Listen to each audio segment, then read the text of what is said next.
Amici di Wii Sport, da Luigi Riccardo Gurrera per la sfida valevole per la 19ª giornata del campionato di eccellenza siciliano tra Unidas Sciacca e Nissa. Nell'ultimo turno padroni di casa che hanno perso per 2-1 in casa della Pro Favara, è stato invece pari interno della Nissa contro l'Enna. Possiamo partire col film del primo tempo che si apre dopo 5 minuti, tentativo di Messina che però termina alto. Dall'altra parte risponde la Nissa, l'intervento da parte di D'Amico che para in due tempi sulla conclusione dalla distanza. Al 18esimo ancora Nissa, Reducci va alla conclusione, D'Amico riesce a respingere. 23esimo, Reducci scarta l'avversario sul fondo, ancora Reducci prova a mettere in mezzo, il colpo di testa si perde in un nulla di fatto, la chance per Inisseni. 28esimo è Kebba che invece si mette in mostra bloccando la conclusione nero-verde. 33esimo ancora Messina, cerca spazio per il destro, lo effettua Kebba in presa centrale. Arriviamo fino al 35esimo sugli sviluppi di un calcio di punizione delicata, arriva la traversa clamorosa dell'Unidas che va vicina al vantaggio, si resta però sullo 0-0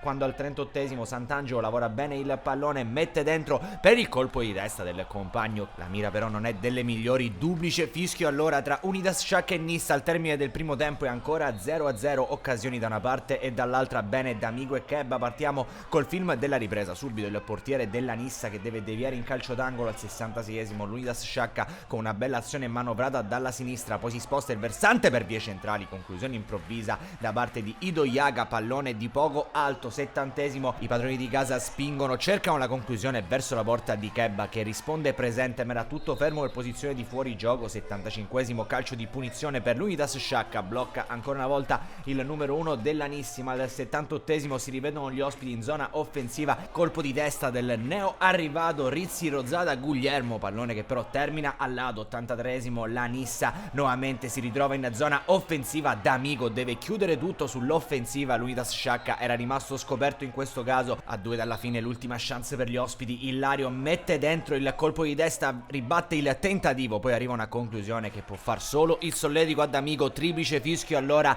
tra Unidas Sciacca e Nissa, né vinti e né vincitori, solo reti bianche in questo incontro valevole per la 19ª giornata del campionato di eccellenza. Termina 0-0, non si muovono le classifiche delle rispettive squadre. Amici di Wii Sport, un cordiale saluto allora e come sempre alla prossima.